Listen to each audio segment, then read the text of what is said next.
안녕하세요. 이혼한 지 벌써 2년이라는 시간이 흐른 46세 여자입니다. 저는 사랑하는 사람과 결혼을 하면 남은 평생을 행복하게 보낼 수 있다고 생각했어요.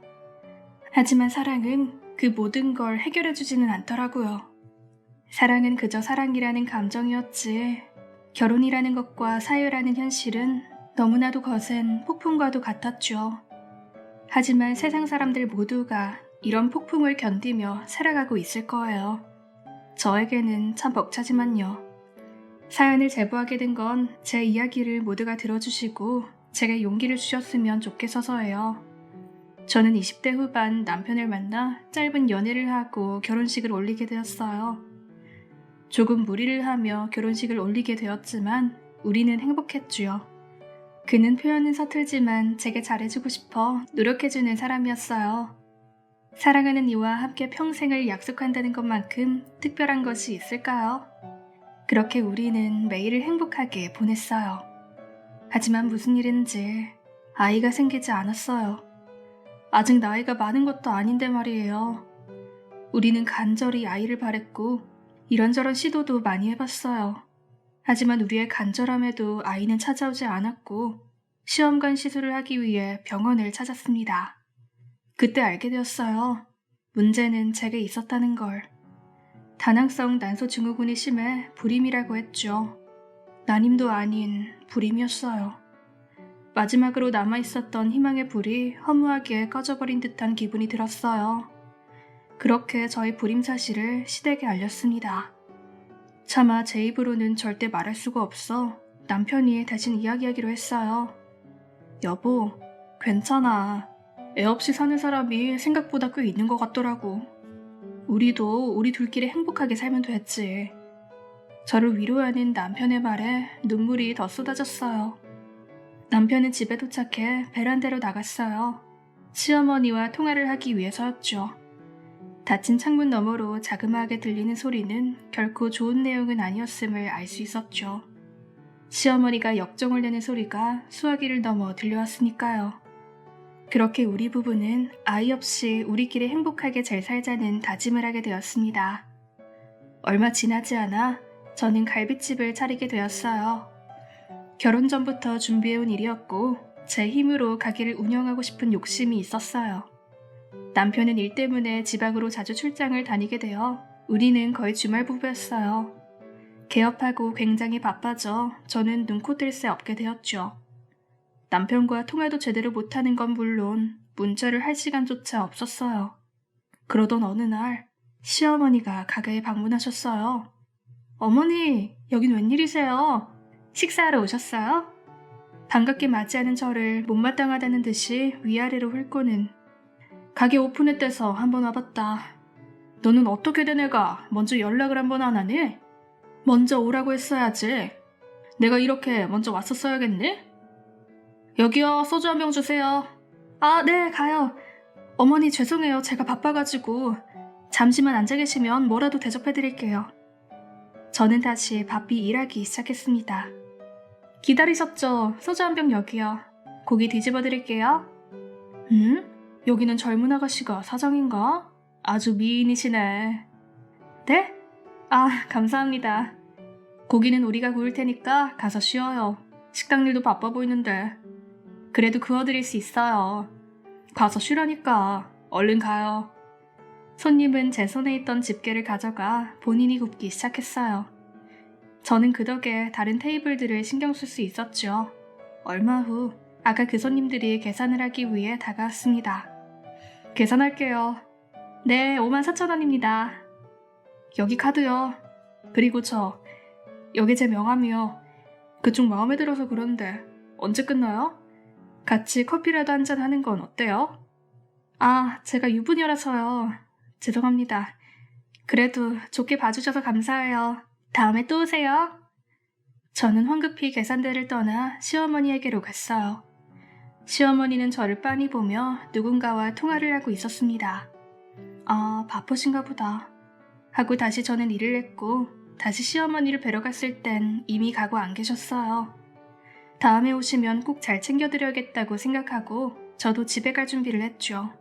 다음날 남편이 가게로 찾아왔어요. 가게 오픈 준비를 하던 저는 남편이 그렇게 반가울 수가 없었죠. 남편을 못 본 지 일주일이 다 되어갔기 때문이었습니다. 여보, 어떻게 온 거야? 일이 남아서 며칠 더 걸린댔잖아. 기뻐서 들뜬 목소리로 말하는 제게 남편은 무섭게 정색을 하며 말했어요.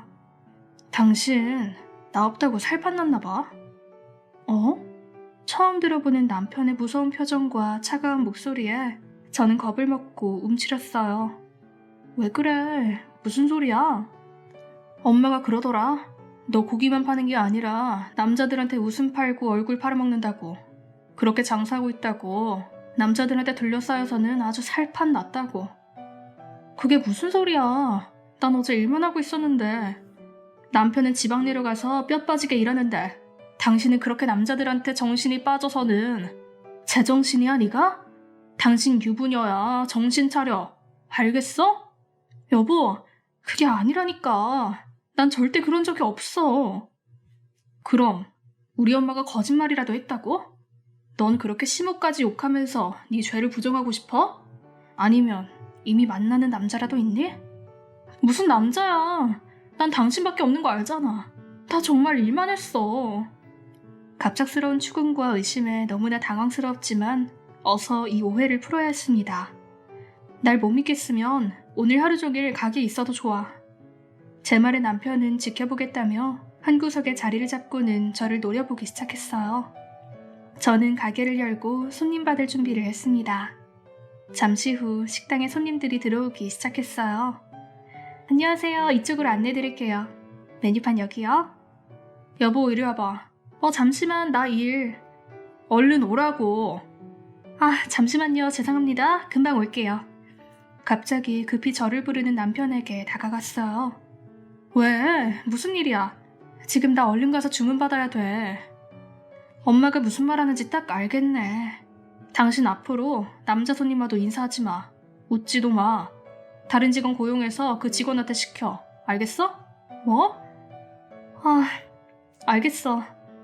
저는 바쁜 이 와중에 더 이상 쓸데없는 입씨름을 하기 싫어 그냥 알겠다고 했고 남편은 그제서야 만족스럽다는 듯이 웃고 집으로 돌아갔어요. 그리고 저는 밤 11시가 되어서야 퇴근을 했어요. 집에 도착하자 남편은 거실에 앉아 저를 기다리고 있었고 오늘은 무슨 일이 있었는지, 남자 손님이 왔을 때 어떻게 대처했는지, 남자 손님이 말을 걸진 않았는지 등을 검사하기 시작했어요. 그리고 매일 자신에게 보고하라고 했죠. 출근할 때 옷차림도 정해주는 대로 입고 가라고 했고요. 남편이 의처증이 의심됐지만 서로 자주 많이 떨어져 있기도 했고 남편이 절 걱정하는 거라고 생각하며 이해하려 했습니다. 그렇게 생활하기를 몇 년, 시간이 지나면 괜찮아질 거라고 생각했지만 남편의 의처증은 날이 갈수록 더 심해졌어요. 제 핸드폰을 전부 뒤져보기도 했고 모르는 번호로 전화가 걸려오면 다짜고짜 심한 욕설을 하며 너 누구냐고 소리를 치고 난리가 납니다. 결국 남편은 일을 그만뒀어요. 저를 감시해야 한다면서요. 영 못 믿었다면서요. 저는 그런 남편에게 너무나 지쳐 있었습니다. 매일이 감시당하고 검사받고 보고를 해야 하는 일상이 되어 있었으니까요. 시간이 흘러 이제는 아줌마가 되어버린 제게 문자가 왔어요. 대학교 동기 모임이 있으니 다들 참석해달라고요. 와, 이게 얼마만이야. 애들 다 잘 지내려나? 그립다 그 시절. 저는 동기 모임에 가고 싶었지만 남편이 마음에 걸렸어요. 가지 못하게 할 것 같았거든요. 그래도 믿져야 본전이라고 말을 꺼내보기로 했죠. 여보, 나 대학교 동기 모임에 가도 돼? 당신 대학교? 여대 아니잖아. 그렇긴 한데 오랜만에 친구들 보고 싶어서. 그래, 가. 남편이 흔쾌히 허락해주자 저는 신나서 옷을 고르러 방에 들어왔어요. 하지만 남편은 말을 이어나갔어요. 근데 어딘지, 몇 시인지, 몇 시에 귀가할 건지 다 얘기하고 20분에 한 번씩 전화 받아. 남자랑은 말도 섞지 말고 안 지킬 거면 절대 안 보낼 거고 약속해놓고 어기면 가만 안 있을 거니까 그렇게 알아. 그래, 그럼 그렇지. 그래도 이게 어딘가요. 갈 수만 있다면 이 답답한 기분에서도 해방될 수 있을 것 같았어요. 알겠어. 그렇게 저는 남편과 약속을 하고 며칠 후 모임에 나가게 되었어요. 오랜만에 느끼는 설렘과 자유는 가슴을 뛰게 만들었죠. 물론 진정한 자유는 아니었지만요. 와, 애들 많이 왔네. 약속 장소에 가자 이미 많은 동기들이 모여 있었어요. 다들 반갑게 제게 인사를 해주었고 정말 보고 싶었던 친구들도 만났어요. 웬일이야, 이게 얼마만이야. 다들 너무 반갑다. 어떻게 지냈어? 저는 친구들과 한참 대화를 나누고 있었어요. 얼마 만에 맛보는 행복감인지 저는 엄청 신나 있었고 그래서인지 주머니 속에서 울리는 전화를 받지 못했습니다. 한참을 수다를 떨다 시계를 보니 20분이 훨씬 넘어 있었어요. 황급히 핸드폰을 꺼내니 남편에게서 부재중 전화가 72통. 바로 남편에게 전화를 걸었어요. 받지 않았습니다. 분명 엄청 화났을 거예요. 불안해하는 제게 남자 동기가 말을 걸어왔어요. 왜 그래? 표정이 안 좋은데. 무슨 일 있어? 아니야. 그나저나 잘 지냈어? 나야 항상 잘 지내지. 너 오랜만에 보니까 진짜 반갑다. 그러고 보니까 나 그때 너 짝사랑했는데 알고 있었어? 이제 우리 둘 다 결혼했으니까 할 수 있는 얘기지만. 뭐? 전혀 몰랐어. 네가 날 좋아했다고? 진짜 몰랐어. 우리들은 옛 이야기를 하며 웃음꽃을 피우고 있었어요. 그때였어요. 문에 우디컨이 서 있는 남편과 눈이 마주친 건 그의 눈은 살기마저 띄고 있었습니다. 저는 온몸에 소름이 끼쳤어요. 공포가 등줄기를 따라올라 제 뇌에 경고를 울렸습니다. 도망가라고, 위험하다고. 하지만 남편은 이곳을 쑥대밭으로 만들고 난리를 칠 게 뻔했어요. 친구들 앞에서 그런 수치스러운 장면을 보여줄 순 없었습니다. 친구들에게 피해를 주고 공포를 느끼게 하고 싶지 않았어요. 저는 남편을 데리고 밖으로 나가자고 했죠. 저는 남편에게 다가가 남편의 손을 잡았어요. 여보, 내가 미안해. 일단 나가서 얘기하자, 응? 제 말에 남편은 아무 말도 없이 저를 밀쳤습니다. 여보, 왜 이래? 저는 뒤로 넘어졌고 그런 저를 남자 동기가 부축해줬어요. 이봐요, 이렇게 밀치면 어떡합니까? 당신 뭐 하는 사람이에요? 저는 그 동기를 말렸고 남편의 바지가랑이를 잡고 말했어요. 여보, 제발 나가서 얘기해, 제발. 간절한 부탁에도 남편은 저를 차갑게 바라보다 모두의 앞에서 뺨을 세게 후려쳤습니다. 너무 아팠고 머리통 전체가 울려 세상이 일렁거리며 찌그러져 보였어요. 소리조차도 지르지 못하고 바닥에 털썩 누워 있었습니다. 곧이어 남편은 제 머리채를 잡고 질질 끌고 나왔어요. 제 모습을 본 동기들은 입을 막고 경악을 했습니다. 이제 저는 저 친구들을 평생 볼 일이 없을 거예요. 제 남편이 허락할 리도 없고 저도 창피해서 저들의 얼굴을 다시는 못 볼 테니까요. 저는 모든 걸 포기하고 그대로 남편에게 끌려갔어요. 남편은 화장실로 저를 내동댕이 쳤습니다. 차가운 화장실 바닥은 제 신세를 알려주는 듯 했죠. 그렇게 저는 남편에게 겁탈을 당했고 남편은 화풀이하듯 수차례 뺨을 때리며 화를 냈어요. 네가 뭘 잘못했는지 알아? 전화 받으랬지. 남자랑 얘기하지 말랬지. 근데 남자랑 웃으면서 얘기를 해? 걱정하는 내 마음을 네가 알아? 이 이기적인 년아. 그렇게 남자가 좋아? 어? 저는 인간이 아닌 이 사람의 인형이 되어야 하나 봅니다. 이 사람의 아내가 아닌 그저 손바닥 위에서 쥐락펴락할 수 있는 그런 존재가 되어야 하나 봐요. 아무리 제가 뭐라고 해도 남편에게 저는 소중한 아내가 아닌 남자에 미친 더러운 존재겠죠. 더 이상 아무 생각이 들지 않았어요. 그저 뜨거운 눈물이 흐르고 있다는 거지 제가 아직 살아있다는 걸 알려줬어요. 쉬지 않고 얼굴로 쏟아지는 그의 크고 두툼한 손에 저는 기절했습니다. 다시 눈을 뜨니 저는 집이었어요. 아직 살아있구나.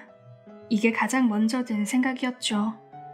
그리고 저는 살기 위해 남편과 이혼하기로 했어요. 이혼하자고 말을 꺼냈다가는 죽을 수도 있겠다는 생각이 들었지만 그럼에도 저는 이혼해야 했어요. 집에는 아무도 없었고 지금이 기회라는 생각이 들었죠. 지금이 아니면 영영 나는 집에서 못 나갈 수 있다는 생각마저 들었습니다. 저는 몸 곳곳에 무차별하게 남은 폭력의 흔적을 주렁주렁 매단 채 경찰서로 달려갔어요. 살려달라고, 도와달라고, 이혼하게 도와달라고요. 맨발로 뛰어들어온 저를 보고 놀란 경찰관들은 묻지 않아도 무슨 일인지 알아차린 듯 저를 경찰서 안쪽에 숨겨줬습니다. 그가 남긴 폭력의 흔적 덕분에 생각보다 일은 쉽게 진행되었습니다. 결국 저와 그는 18년의 결혼 생활의 청산에 이혼을 하게 되었고 그에게는 접근 금지 명령이 내려졌습니다. 저는 병원 신세를 지게 되었어요. 머리채를 잡혀 끌려가는 과정에서 여기저기 부딪혀 양 무릎과 다리가 까지고 피멍이 들었고 그의 공격을 방어하느라 팔에는 피멍과 금이 갔고 코뼈가 가라앉아 버렸으니까요. 그렇게 수술과 오랜 입원을 거쳐 겨우 퇴원을 하게 되었습니다. 몸은 아직 완벽히 회복된 건 아니지만 그럼에도 저는 자유라는 생각에 너무 행복해 눈물이 났습니다. 이제 진짜 내 인생을 살 수 있겠다라는 희망에 저는 가슴이 벅찼어요. 그리고 오랜 기간 동안 쉬고 있었던 갈빗집을 다시 운영하기로 했습니다. 저는 하루하루 힘들지만 보람차게 살아가고 있었어요. 그가 다시 저를 찾아오기 전까지는요. 어서 오세요. 여보, 잘 지냈어? 전 남편이 가게로 찾아왔습니다. 저는 다리가 떨려 금방이라도 주저앉아 버릴 것 같았어요. 당신이 여기가 어디라고 와? 당장 나가. 접근 금지도 아직 풀리지 않았을 텐데 무슨 생각이야? 당장 경찰에 신고할 거야. 떨리는 손으로 휴대폰을 집었어요. 어제 풀렸어. 근데 그냥 가줄게. 날 너무 무서워하진 마. 난 당신 남편이잖아.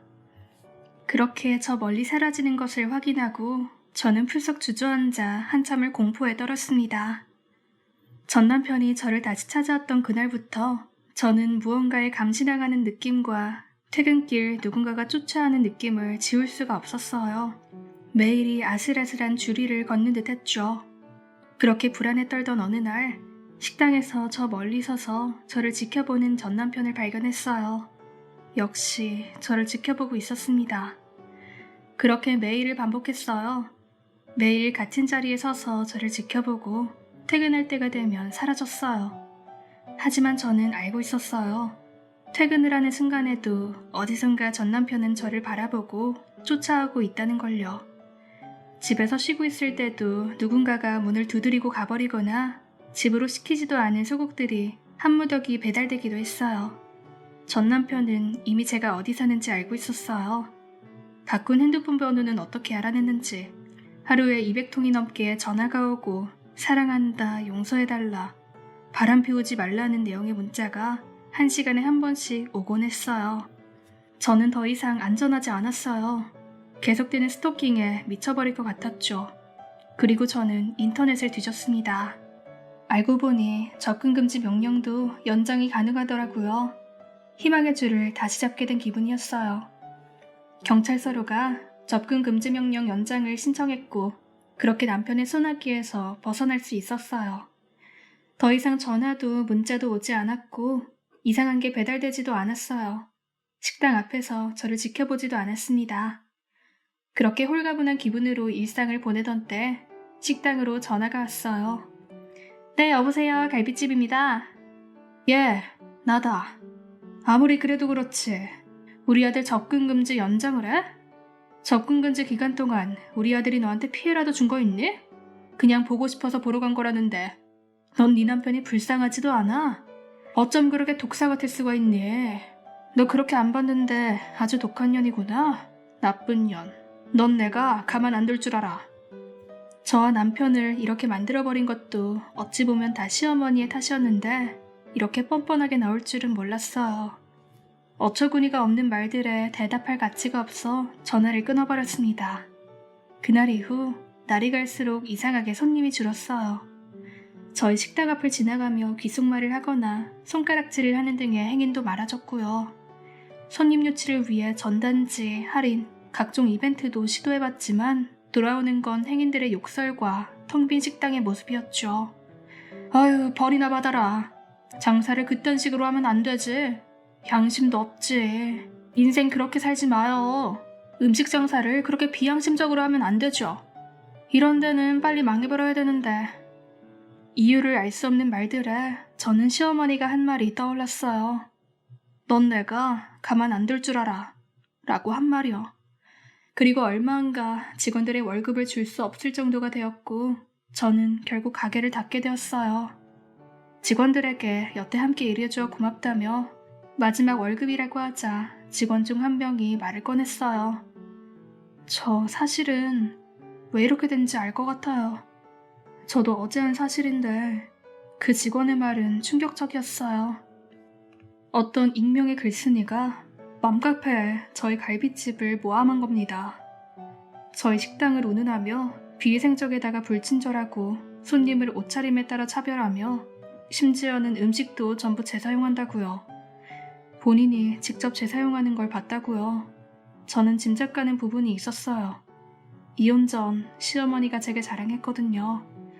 본인은 맘카페에서 총무로 활동하고 있고 임원직이다 보니 영향력이 있다고, 자기 말 한마디면 카페 회원들이 물건도 잔뜩 구매한다고. 저는 시어머니를 찾아가기로 했어요.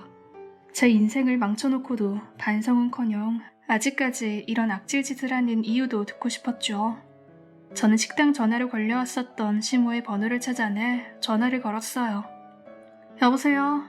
저기요. 저한테 왜 그러시는 거예요? 너니? 넌 예의도 없구나. 시어머니한테 저기요?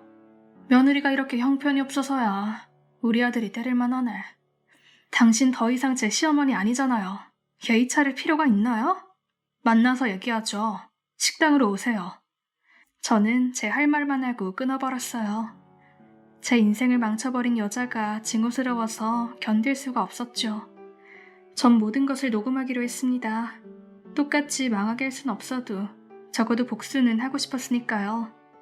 잠시 후 시어머니가 씩씩거리며 시아버지와 함께 가기로 들어왔어요. 네가 감히... 저기요, 보이세요? 저 식당 닫게 됐어요. 그쪽 때문에요. 이게 왜 나 때문이니? 네가 장사를 제대로 못하니까 그렇지. 그러니까 남자들한테 웃음 팔고 다니면 안 되지. 그런 얼굴팔이로는 장사 오래 못한단다. 아주 잘 망했네. 그쪽 아들이 저 쫓아다니는 게 그렇게 마음에 안 드셨어요? 저도 싫었어요. 끔찍했어요. 공포스러웠다고요. 누구는 좋았는 줄 아세요? 아들 간수 똑바로 좀 하세요. 뭐? 야! 시어머니는 제 머리끄덩이를 잡았고 질세라 저도 시모의 머리끄덩이를 잡았습니다. 옆에서 지켜보던 시아버지가 우리 둘을 말렸고 시어머니는 감정이 격해진 자게 소리쳤어요. 네가 우리 아들 무시하고 힘들게 했잖아. 불쌍한 우리 아들. 저 불려우 같은 년한테 얼마나 속았으면 그렇게 마음고생을 했어도 널 보러 찾아가. 나는 엄마로서 할 일을 한 것뿐이야. 주제도 모르고 우리 아들 내치고 맘 아프게 한 벌을 준 거라고. 제 인생을 망친 이유는 그저 하나겠죠. 제가 마음에 들지 않았을 거예요. 불임이라 손주를 못 보는 것도 마음에 안 들었을 테고 장사하면서 남자들에게 대시받는 것도 꼴보기 싫었을 거예요. 장사한답시고 바쁘게 지내며 시댁한테 설설 기지 않으니 그것도 못마땅했을 거예요. 장사하느라 바빠 자기 아들 밥도 안 챙겨줄까봐 신경질이 났을 거죠. 그냥 제 모든 게 마음에 안 들었을 탓일 거예요. 악을 쓰며 난리를 치는 시모를 시부가 끌고 나갔습니다. 차갑고 조용한 망해버린 식당에서 저는 홀로 주저앉아 오열을 했어요. 내 인생은 어디서부터 이렇게 된 걸까? 사랑하는 사람과 만나 결혼해 행복했어야 했던 내 인생은 어쩌다 이렇게 아픈 삶이 되어버린 걸까? 서럽고 또 서러웠어요. 내가 뭘 그렇게 잘못했기에 나를 가만두지 않는지, 난 왜 행복할 수 없어 항상 다른 이의 원망만 듣고 살아야 하는지, 내 인생 자유롭고 행복하게 살아보고자 한 것이 이렇게 큰 대가를 치러야 할 일이었던 걸까요? 저는 눈물을 훔치고 핸드폰을 들었어요. 저는 해야 할 일이 남았습니다. 시모가 임원으로 활동 중인 그 맘카페에 이 모든 걸 폭로할 거예요. 저는 제가 여태 겪은 일들과 시모가 저를 괴롭힌 일들, 그리고 식당에 대한 모함, 마지막으로 방금까지 시모가 악을 쓰며 소리쳤던 녹음 파일을 첨부해 게시했습니다. 이제 제가 할 수 있는 건 다 했어요. 몇 분이 지났을까 핸드폰에 알람이 잔뜩 울리기 시작했죠. 댓글이 엄청나게 달리고 있었어요. 그럼 못된 악마가 이 카페에 총무라고요? 당장 잘라버려야겠네요. 끔찍해요, 글쓴이님. 어떻게 견뎌내셨어요? 응원합니다. 그런 사람의 총무면 비리도 저질렀을 법하네요. 조사해주세요. 여태 혼자서 맞서 싸우고 있던 제게 제 입장에 서서 함께 소리를 내어주는 사람이 있다는 게 믿기지 않았어요. 정말 감사했고 기쁨의 눈물이 나왔죠. 나는 혼자가 아니구나. 용기를 내니 이렇게 도움을 주는 사람들이 있구나. 맘카페 사람들의 도움을 받아 저는 시모를 고소했어요. 업무 방해죄로요. 시모의 악의적인 허위사실 유포로 인해 식당 문까지 닫게 되었기에 금전적 손해배상까지 청구할 수 있게 되었죠. 그리고 제가 올린 글을 도화선으로 시모가 맘카페에서 저지른 비리가 드러나기 시작했죠. 회원들의 개인정보를 알아내 전화한 뒤 이벤트에 참여하면 가습기를 주겠다며 참가비 명목으로 돈을 받아 챙긴 거죠. 피해자는 수십 명이었습니다. 그리고 그들이 시모를 사기죄로 고소했어요. 여태 고통만 받고 언제 또 피해를 입을지 모른 채로 전전긍긍 살다가 겨우 이제야 정말 그들의 손에서 빠져나오게 되었어요. 참 길었습니다. 많이 아팠고 떠나고 싶었을 때도 죽고 싶었을 때도 있었어요. 하지만 아등바등 살고자 하니 사라지더라고요. 그런 게 삶인가 봅니다. 비록 매일이 숨이 막히고 고통스러워도 살게 되고 이제 정말 희망은 없다고 생각해도 다시금 새롭게 희망을 되찾게 되는 그런 게 인생인가 봐요. 하지만 제게는 너무나 벅차네요. 저는 이제 다른 사람들처럼 강하지는 못한 거겠죠. 그래도 힘을 내서 여기까지 달려왔으니 완주해보려고 합니다. 가슴이 찢어질 듯 아프고 더 이상 걸을 기력조차 없어도 살아가야지 어쩌겠어요. 저는 당분간 모아둔 돈으로 휴식을 취할까 해요. 몇십 년간 정신없이 달려왔으니 스스로에게 잘 달려왔다고 격려하며 잠시 쉴 시간을 주고 싶네요. 여러분들께서도 항상 힘내시고 좋은 일만 가득하시길 바랄게요. 긴 이야기 들어주셔서 감사합니다.